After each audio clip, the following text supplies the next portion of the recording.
Os pontos de Fernando Lima. Boa noite, rádio ouvintes e telespectadores. Cá estamos nós para mais um Pontos de Fernando Lima. Falamos a partir dos estúdios da rádio Savana 100.2.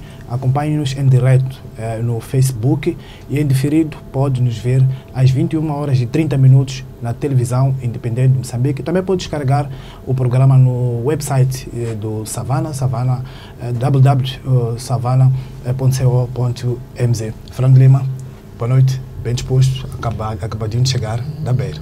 Exatamente, onde aconteceu, bem, o ano está no princípio, portanto não há grande disputa de ser uma das principais conferências do ano, mas de qualquer forma penso que foi notável a conferência, a Cimeira das Religiões, que acabou de decorrer na Beira esta semana.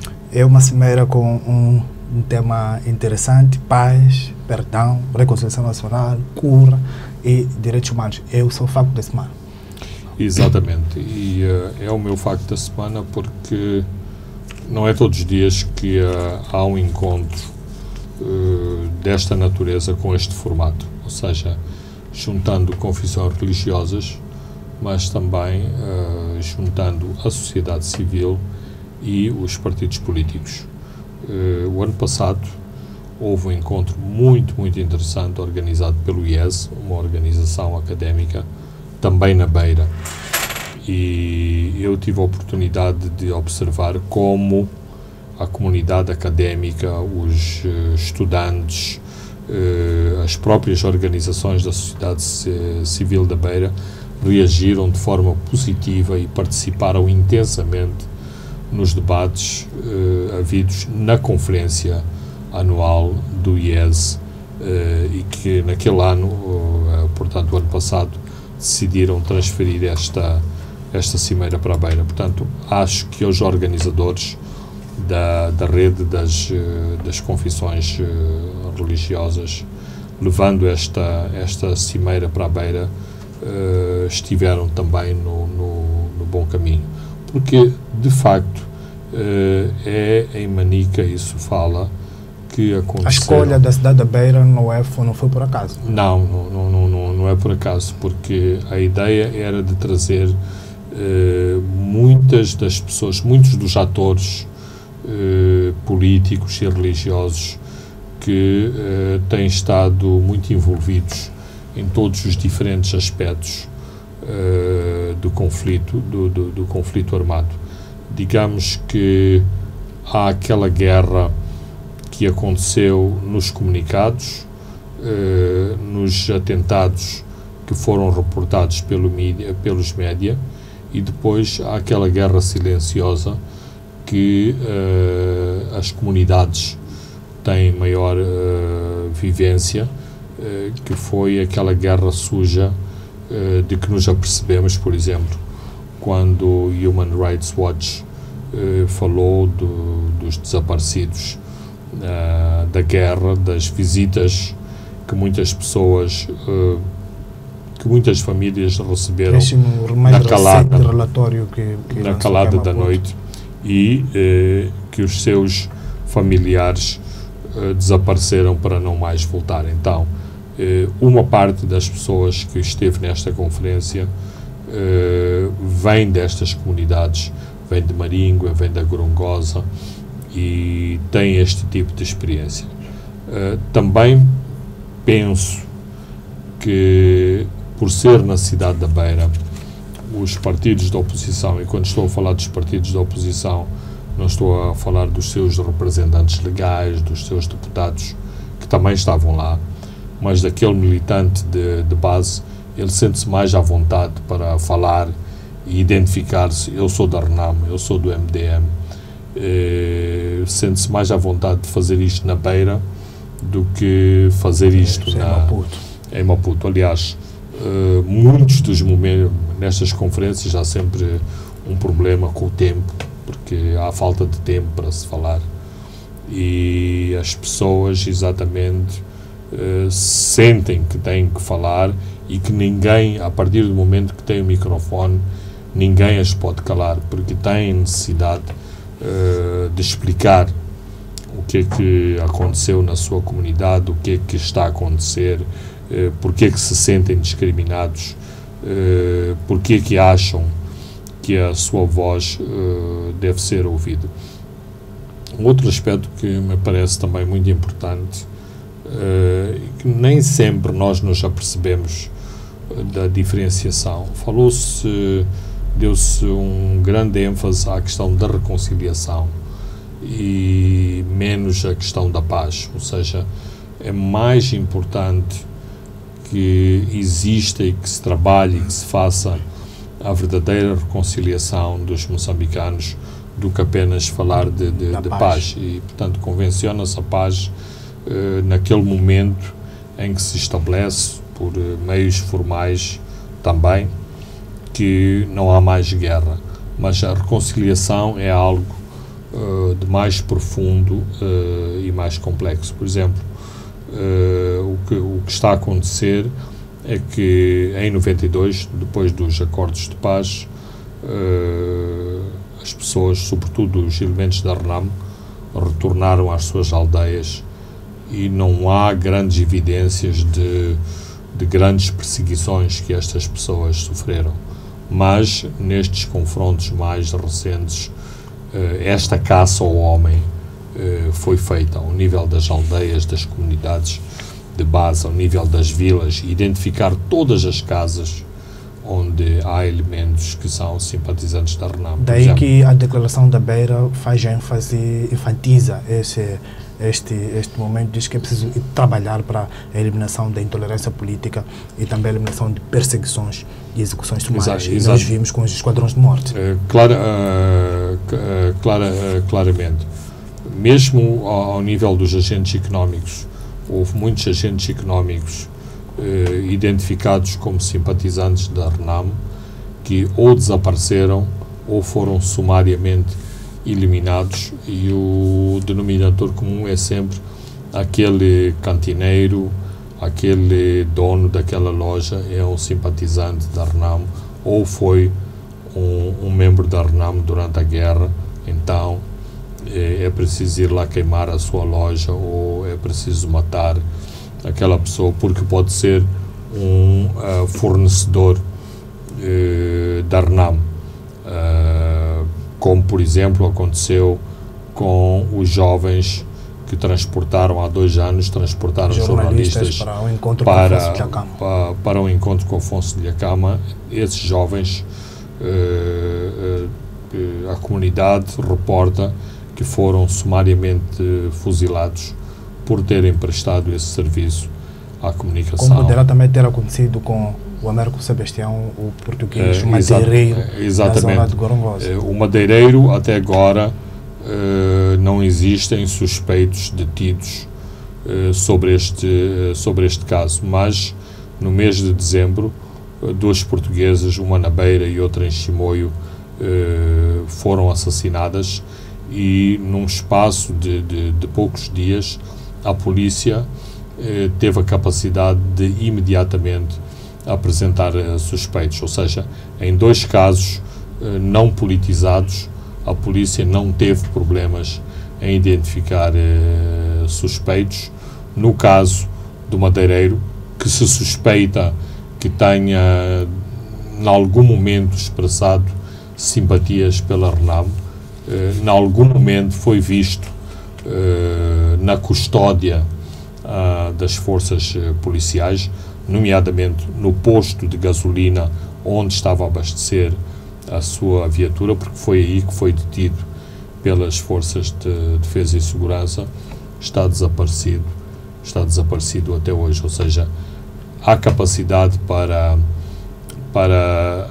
resolver alguns casos não politizados, há dificuldades para resolver os casos politizados. Aliás, a RENAM apresentou uma lista de quase 200 desaparecidos nas províncias do Centro-Norte, no relatório do Human Rights Watch, e a Presidência da República respondeu sumariamente que não conhecia aqueles casos e que não tem qualquer informação sobre todas estas pessoas. é preciso ser muito arrogante para, em 200 casos, não se conseguir encontrar qualquer evidência de que estas pessoas tenham desaparecido, não têm famílias, não têm primos, cunhados, maridos, esposos, e portanto sejam não pessoas. Mas isto é um pouco esta guerra silenciosa que aconteceu nos últimos 2 anos no centro de Moçambique. Fernando Lima, acha que este é o formato, este é o modelo ideal para a reflexão que foi encontrada para se discutir esta questão de paz efetiva e reconciliação? Não vou dizer que é o modelo, mas é uma plataforma que pode resultar e que pode trazer resultados, porque as igrejas, elas próprias, também têm os seus problemas. O Padre Couto, que foi um dos convidados a esta conferência, parece-me foi uma das estrelas da conferência, que, como sabemos, fala à vontade. Ele, por um lado, falou da fraude eleitoral e falou e perguntou porque é que não se resolve o problema da fraude. Por outro lado, achou que as igrejas podiam ter um papel importante na denúncia da fraude eleitoral e, num outro momento, disse que há muitas igrejas que, quando se fala da fraude eleitoral, depois ficam caladas e não dizem nada, não vêm a público dizer o que de facto aconteceu. Portanto, digamos que nem todas as confissões religiosas participam da mesma maneira. Por exemplo, hoje é sexta-feira, a conferência já acabou há 2 dias. Não é muito claro o porquê do low profile, ou seja, da baixa participação da Igreja Católica nesta conferência, e sabemos nós que a Beira é um grande bastião das instituições da Igreja Católica, a começar pela própria Universidade Católica, da Arquidiocese da Beira, da Rádio Pax e do Arcebispo Cláudio Zoana, que é uma pessoa que gosta de deixar os seus pontos de vista bem claros nestas coisas de guerra, de guerra e paz. Ora, Cláudio Zoana não esteve presente em nenhuma das sessões desta conferência, e ele estava na cidade foi convidado para... Aqui há uma disputa. Ou foi convidado e achou que o papel que iria desempenhar era relevante? Porque os organizadores dizem que o arcebispo foi convidado e o porta-voz do arcebispo diz que ele não foi convidado. Então há esta disputa que eu infelizmente não pude aclarar ainda, mas foi claro e notório que a Igreja Católica não teve uma participação muito ativa na conferência. Por exemplo, se compararmos com o papel da Igreja Católica durante a conferência do IES o ano passado. Inclusivamente, a Universidade Católica hospedou uma parte dos participantes à conferência do IES, mas isto são matérias que eu espero poder investigar e esclarecer em próximas ocasiões. Até que ponto é que esta cimeira procurou demonstrar que a paz não será apenas alcançada através de negociações diretas entre os principais atores, neste caso concretos, vamos falar da Renamo e a Frelimo, mas através de um processo mais abrangente de reconciliação nacional, como esta conferência procurou discutir? Este é claramente uma das questões que emergiu muito forte da conferência, que é necessário outros atores e que é necessário que um processo de paz e reconciliação seja muito mais abrangente. Por exemplo, no nosso caso, Fernando Lima, no nosso caso em concreto, do ponto de vista metodológico, é possível, por exemplo, resolver este problema em concreto de paz com mais de 1000 pessoas numa sala que em apenas 2 dias? Pessoalmente acho que não.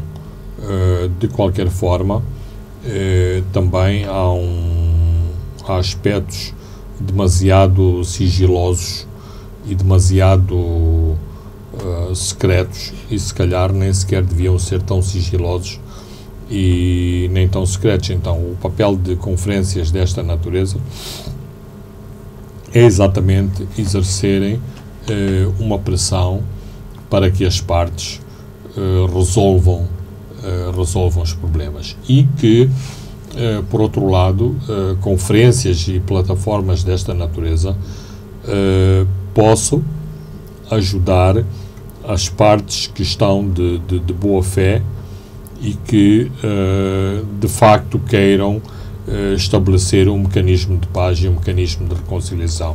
Para ser mais explícito,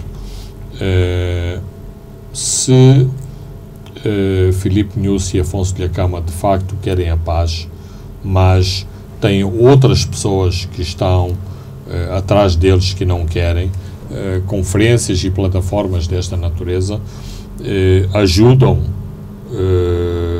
interlocutores como Nyusi e Dhlakama e, de algum modo, mesmo que isto seja um pouco idealista, isolam mais as forças que, na sombra, não querem o diálogo. Eu singularizo aqui a posição de Leonardo Simão, que falava em nome do presidente Chissano e que foi muito, muito contundente a esse nível, ou seja, trazendo à tona, e foi muito aplaudida a intervenção de Leonardo Simão, denunciando todas as forças e todos os interesses por detrás do bloqueio às conversações de paz e que de modo algum querem que se atinjam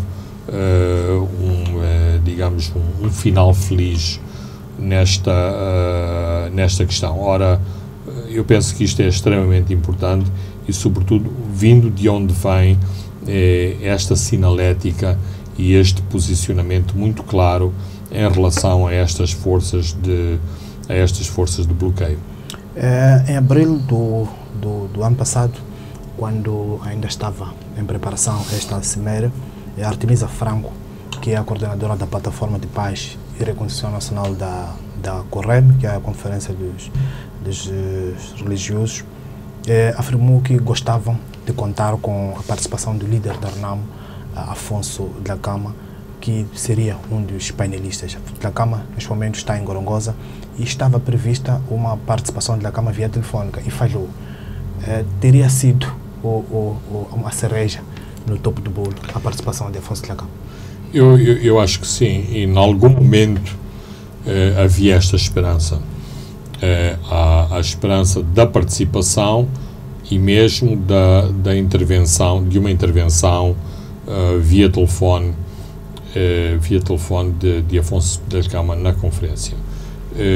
Houve alguma desinformação em relação a esta questão, porque foi sugerido que Afonso Dhlakama não estava interessado ou desinteressou-se de intervir na conferência, mas isto foi desmentido tempestivamente por José Manteigas, que agora é o porta-voz, o seu porta-voz, e que também tem uma posição formal como deputado da Renamo, inclusive é o relator da bancada da RENAM. E é membro da Comissão Permanente. A posição de José Manteigas e vários elementos da RENAM corroboraram esta informação, é de que nos últimos dias têm sido muito difíceis as comunicações com a Gorongosa, não obstante, por exemplo, a governadora de Sofala ter dito que as 3 redes estão muito ativas na Gorongosa. Formalmente isto é verdade. E tem uma linha na prática, da rede elétrica. Na prática, habitualmente, só se consegue falar da Movitel. A parte da linha elétrica é mais controversa, porque a governadora causou grande impacto a anunciar a linha para a Serra, para o local, e ela disse isto textualmente. Não só mencionou o nome,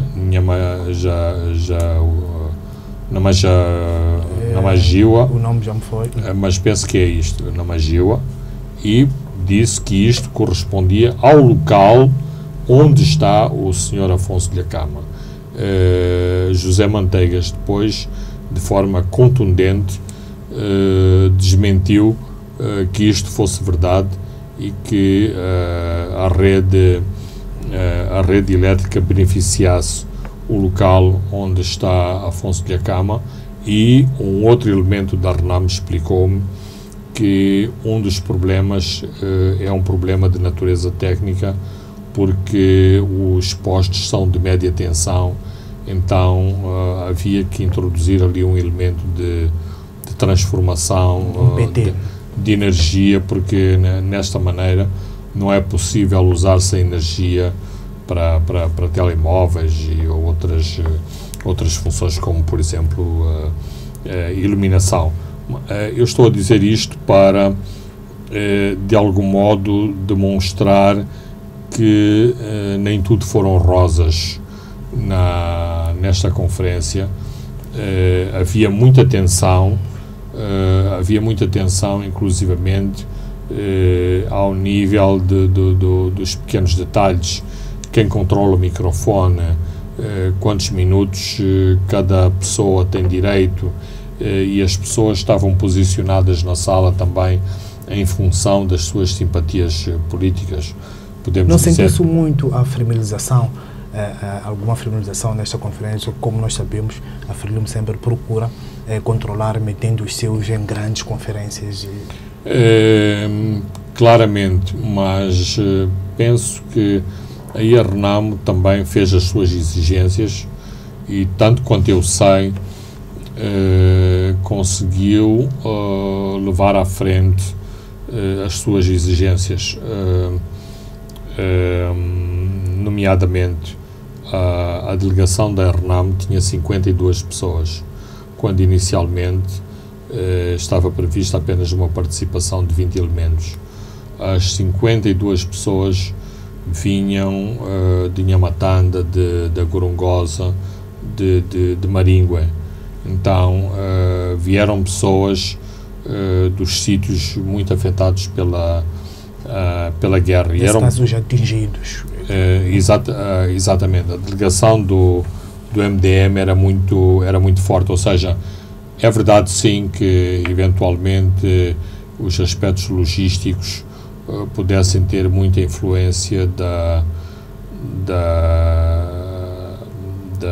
Frelimo, mas em termos de influências no decurso da conferência, sinto que havia bastante equilíbrio. Por exemplo, tentou-se sugerir que a declaração final também era uma declaração politicamente motivada, e depois, quando começou a ser lida a declaração, as tensões foram baixando, exatamente porque as pessoas sentiram que os seus pontos estavam acomodados na declaração, e que esta declaração não era tendencialmente tentando favorecer uma das partes.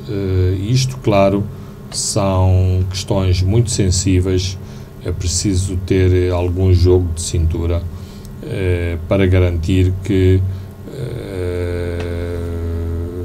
no fim do dia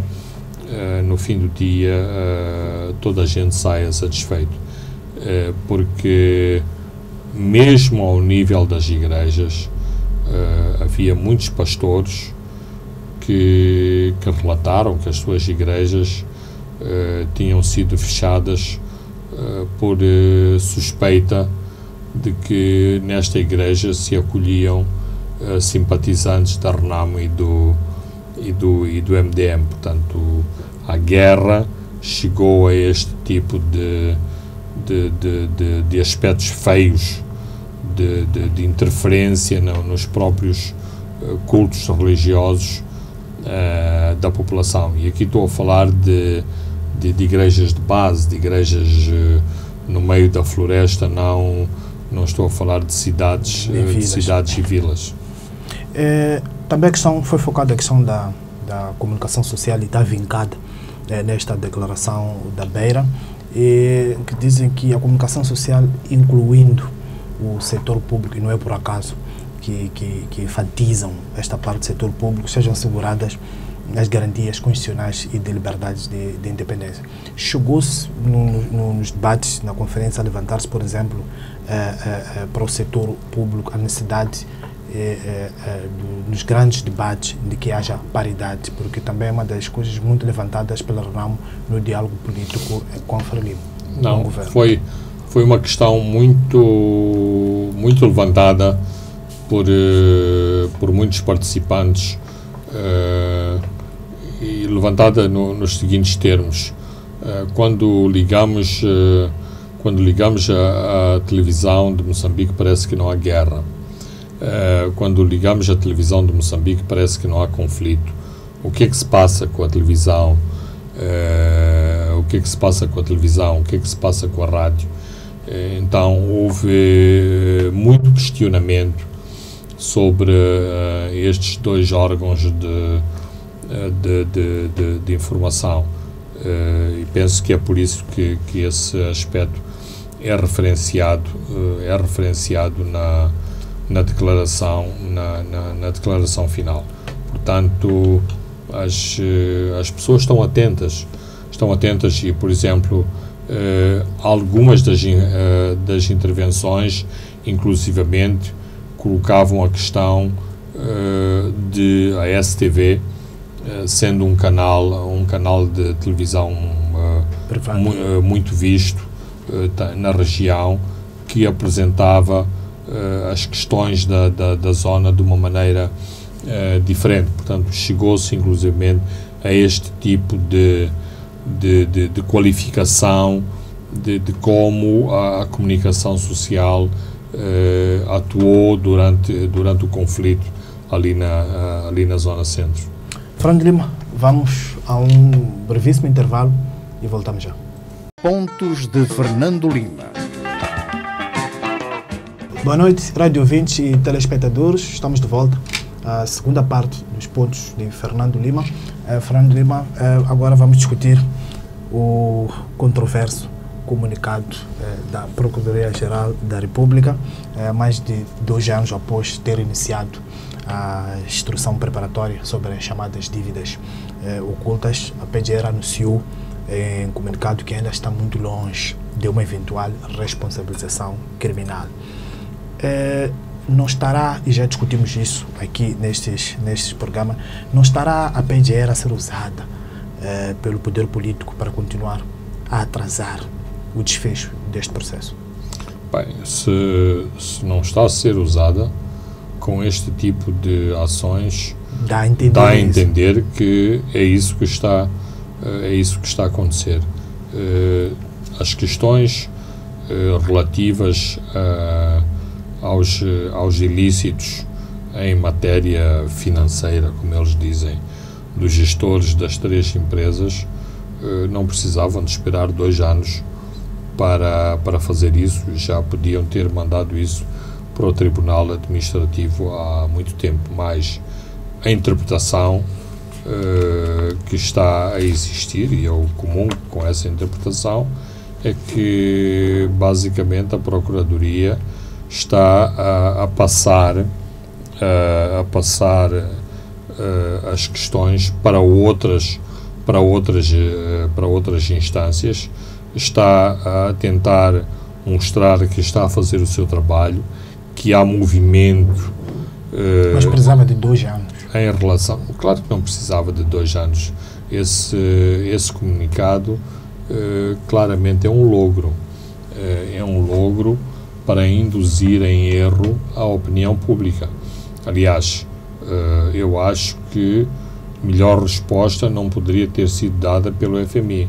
O FMI reagiu em menos de 12 horas àquele comunicado, claro, diplomaticamente saudando, mas de uma forma muito perentória, e aí é que estava o sumo do comunicado do FMI, dizendo que continuam a existir as lacunas em matéria de informação, e isso aqui é o fundamental. E que devem ser preenchidas com informações essenciais. Exatamente. O que basicamente significa onde é que está o dinheiro. Exatamente isso. Mas mais tentando mostrar claramente que não é com comunicados desta natureza, não é com iniciativas desta natureza que o Governo acolhe uma maior receptividade por parte da comunidade doadora e por parte do FMI em relação à questão vertente, ou seja, em relação à resolução da questão das dívidas ocultas. Portanto, o comunicado da PGR foi uma mão cheia de nada, e isto leva-nos de novo à questão que já repisamos aqui tantas vezes. Não há uma decisão política em Moçambique por parte das autoridades moçambicanas em relação à questão das dívidas ocultas.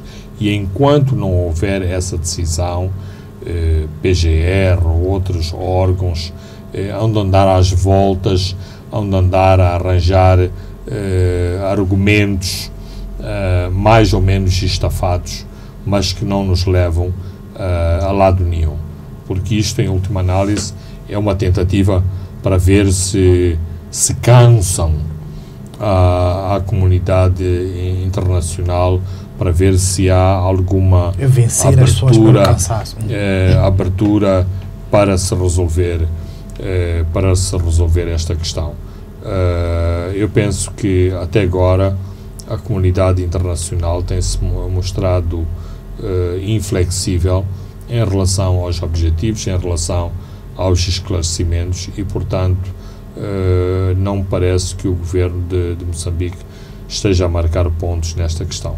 E com estas táticas não estará a vencer a corrente que acha que Moçambique pode viver sem os doadores e pode apenas viver na base das suas próprias receitas?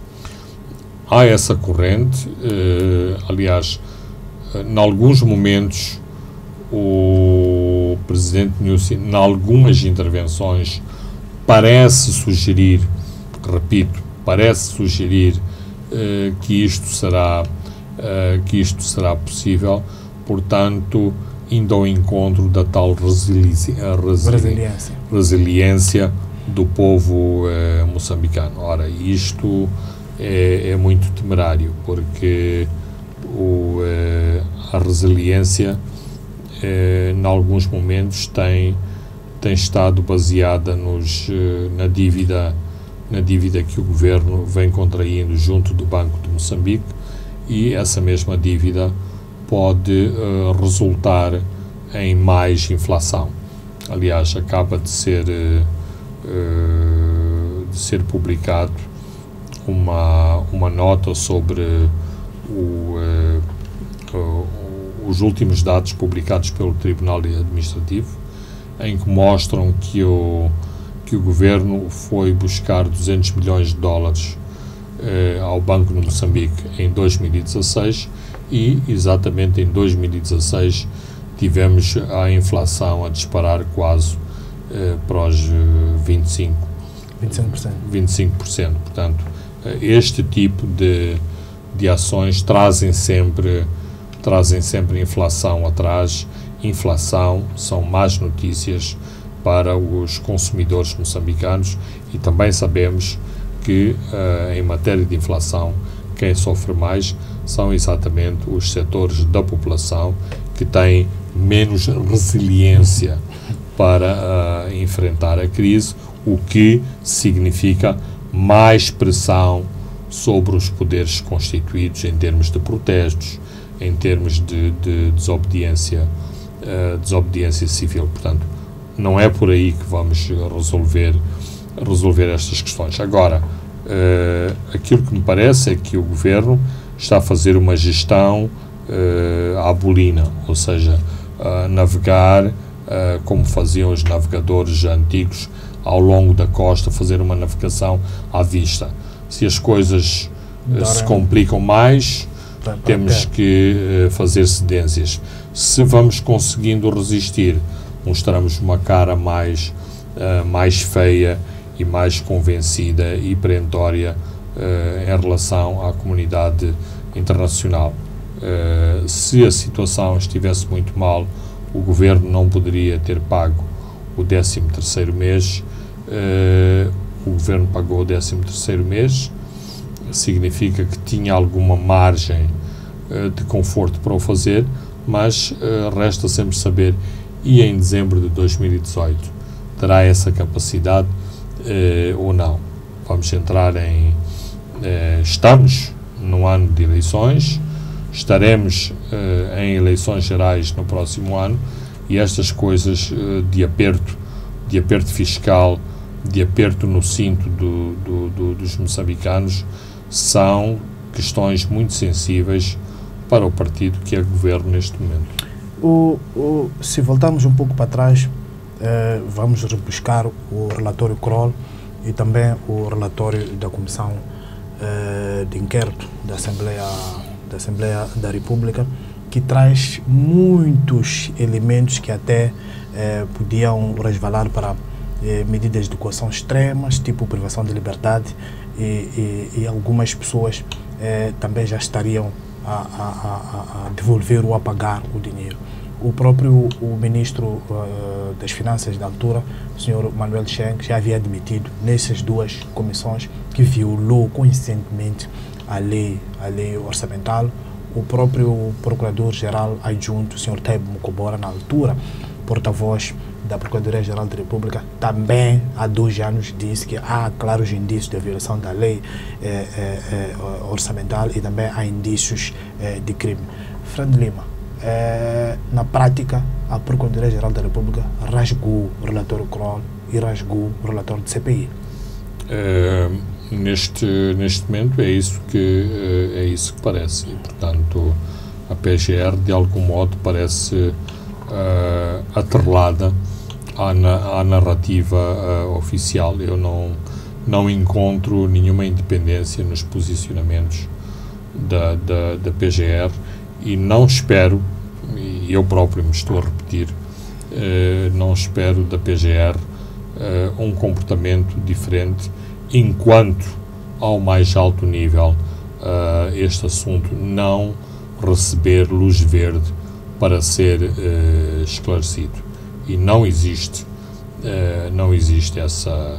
essa decisão, que é uma decisão política, que é uma decisão extremamente difícil de tomar pelos atuais poderes executivos. Iria provocar as tais rupturas que Jorge Rebelo já dizia no passado. Exatamente. E o país não está preparado para isso. Não parece, não sei se é o país ou eu diria que as elites na Frelimo não estão preparadas para essas rupturas. E vimos que houve um congresso em setembro do ano passado e a questão das dívidas ocultas, não obstante ter sido referenciada, mas não constituiu uma matéria de ruptura no próprio Congresso. Não se clarificaram Foi levantada as águas. E não se prosseguiu. Exatamente. Não se clarificaram as águas em relação a esta questão. Portanto, o ponto claramente foi vamos resistir até onde pudermos resistir. Reagiu o Fundo Monetário Internacional? Qual é a reação que espera dos parceiros de cooperação no futuro? Eu penso que os parceiros de cooperação vão reagir na mesma linha do FMI, tendo em conta também o seguinte aspecto. É importante referenciar que o sancionamento às dívidas ocultas abrange apenas os financiamentos ao Orçamento de Estado. Portanto, os países, em função dos seus próprios programas, em função da sua própria análise da situação em Moçambique, potenciam em maior número ou em menor montante os seus programas de cooperação bilateral em Moçambique, porque exatamente consideram que o país não pode ser totalmente privado de auxílio e há aqueles apoios diretos para projetos. Exatamente, é isso que está a acontecer, inclusive, e acho que é um aspecto. Mas este país está preparado só para viver assim, de financiamentos só para os projetos? Não, o país não. Com o déficit do orçamento que nós temos. O país não está preparado e, portanto, o país está tecnicamente em gestão corrente. Portanto, todos os grandes projetos, de algum modo, estão interrompidos, suspensos, adiados. Estamos a fazer a gestão corrente do país, ou seja, pagamos salários, pagamos algumas dívidas que já estavam sendo contratualizadas, mas o país não está a cumprir a sua agenda de desenvolvimento. Os ministérios, os governos locais têm indicações neste momento para irem pagando as dívidas do governo e, ao nível dessa dívida, exatamente, cada ministério e cada governo local tem que estabelecer prioridades, nomeadamente as estruturas abrangidas ou, nas próprias estruturas abrangidas, o que é que se pode pagar e o que é impossível pagar. Portanto, isto significa que, de facto, estamos num plano de contingência. A própria execução orçamental, ela própria, já é um plano de contingência. Não estamos a implementar o plano quinquenal e estas coisas todas que os políticos no Parlamento habitualmente falam. Nós estamos a arrastar um pouco o problema à espera das primeiras receitas do gás. Essa é uma das ideias. Por isso que há uma grande pressão, por exemplo, em que se fez o negócio com a Anadarko. A decisão final de investimento. Porque fechar o negócio com a Anadarko seria mais uma pedrada na dívida.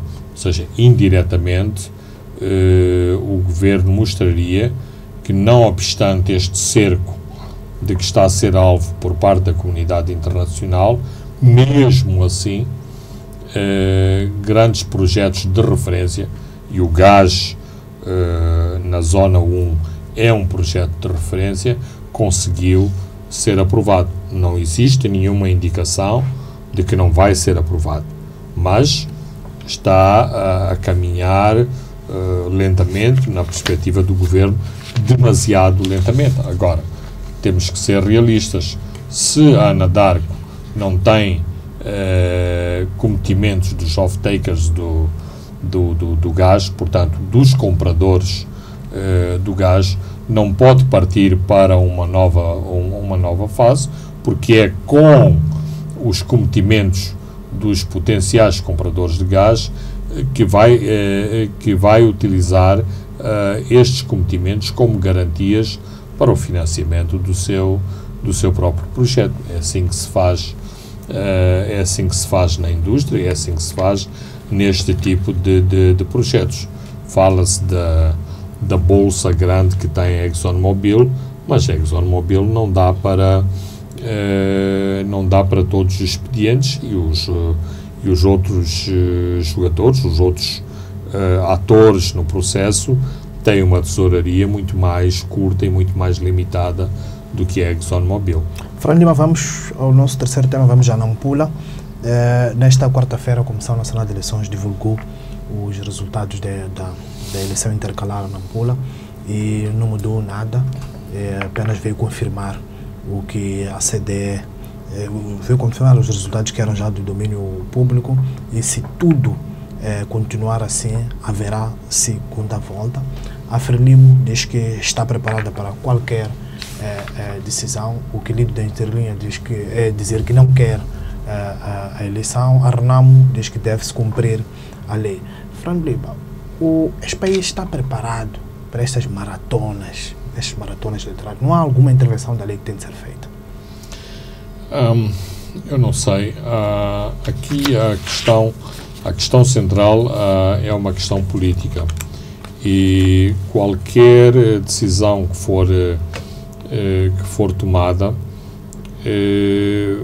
tem exatamente esta vertente que tem que ser considerada. A Renamo, como grande partido da oposição, mesmo que os resultados tenham sido minguados, quer dizer, apenas 25% do eleitorado votou, mas sente-se confortável porque ficou a 3.000 votos do candidato vencedor, e também sabe que, em termos aritméticos, com os votos dos outros partidos, claramente pode afrontar o partido vencedor. Portanto, uma resposta pragmática seria: não, o país não tem essa capacidade, mas nós, digamos que estamos a jogar o jogo da democracia. Aliás, penso que, em algum lado, vi uma declaração de um elemento da Renamo que disse: a democracia custa dinheiro. Sim. E a democracia não é barata, portanto vamos seguir as regras, arranjem o dinheiro para fazer eleições, porque depois as pessoas arranjam todos os argumentos possíveis e imaginários. Se há dinheiro para aviões a jato, se há dinheiro para Mercedes, também tem que haver dinheiro para eleições, porque no fim do dia o próprio exercício eleitoral, e na penúria que este país está, distribuir meia dúzia de centavos por uma enorme massa de moçambicanos que participam no processo eleitoral é uma questão muito importante. Aquelas pessoas que lutaram pelo subsídio de refeição, pelo subsídio de permanência na mesa, aquela meia dúzia de meticais é extremamente importante para essas pessoas. Aliás, eu costumo ver CVs de jovens que concorrem a lugares de trabalho nas empresas. Quando preparam o CV, vem sempre lá que estiveram numa mesa de voto, faz parte do CV daquele jovem. Portanto, são coisas muito importantes, neste caso para centenas e centenas de jovens que preencheram os lugares nas mesas. Mas isto são questões laterais. A questão fundamental é assim que está desenhada a lei eleitoral, é assim que está previsto. Logo, não podemos desistir no meio do jogo. Agora, em termos de cenário prático, isto é completamente bizarro. Qual é o poder e qual é o impacto que terá este presidente do município de Nampula, que é eleito, toma posse e logo a seguir vai ser sujeito a um novo escrutínio Agora em março vai começar o recenseamento eleitoral. Portanto, estamos a fazer aqui uma série de exercícios mais ou menos teóricos e com muito pouca efetividade prática. Agora, o ideal seria que as forças políticas se entendessem, mas é impossível. O ideal seria, por exemplo, o Conselho Constitucional anular esta eleição com o argumento de que não houve a atualização do censo eleitoral e há pessoas que completavam ano ou completaram anos em 2015, 16, 17 e 18 e que foi vedado esse direito constitucional de votar. O Conselho Constitucional podia fazer isso, mas nem sabe a guerra em que se ia envolver ao fazer isso.